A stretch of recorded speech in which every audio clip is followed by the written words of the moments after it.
তাজরিনের পর রানা প্লাজা বিপর্যয়, 5 মাসের ব্যবধানে 1250 শ্রমিকের মৃত্যুতে সমালোচনার ঝড় ওঠে বিশ্বব্যাপী। ভাবমূর্তি সংকটে পড়ে 40 লাখ শ্রমিকের তৈরি পোশাক খাত। কারখানায় শ্রমিকের নিরাপত্তার পাশাপাশি সমালোচনা চলে সস্তা শ্রম নিয়েও।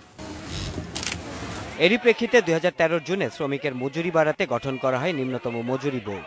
নভেম্বরে 76% বাড়িয়ে ন্যূনতম মজুরি 5300 টাকা নির্ধারণ করা হয়, যাতে যাতায়াত ও খাবার খরচও রাখা হয়। তাই সব দিক বিবেচনায় বিশ্বে পোশাক রপ্তানি করে এমন দেশগুলোর মধ্যে বাংলাদেশে দেয়া হচ্ছে সর্বনিম্ন মজুরি, বলছেন বিশ্লেষকরা।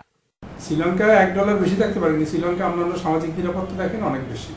আমাদের এখানে শ্রমিকদের একটা কোনো সামাজিক নিরাপত্তা নেই। 5300 টাকা আমরা সবাই মজুরি বলতেছি, কিন্তু 5300 টাকা তো মজুরি না। এই মজুরির মধ্যে 300 টাকা টিফিন আনাজ চুকিয়ে দেওয়া হয়েছে, যেটা আগেও পেত শ্রমিক। গবেষণা সংস্থাগুলো বলছে শ্রমিকের কর্মক্ষমতা প্রতিযোগী দেশগুলোর তুলনায় কম। মজুরি না বাড়ালে বাড়বে না কর্মদক্ষতা।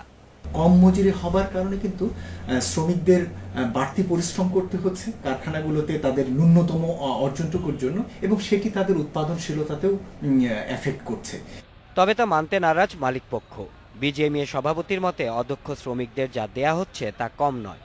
বলবো না যে এটা ন্যূনতম, আমি বরং বলবো যে এটি তাদের এন্ট্রান্সের জন্য, তাদের ঢোকার জন্য এটি একটি বাস্তবসম্মত এবং এটি চলার মতন। বিশ্লেষকরা বলছেন শ্রমিকের মজুরি সম্মানজনক পর্যায়ে নিতে দায়িত্ব নিতে হবে তৈরি পোশাক শিল্প মালিক ও বিদেশি ক্রেতা উভয়কেই। Shaon Hasnat, independent news, Dhaka.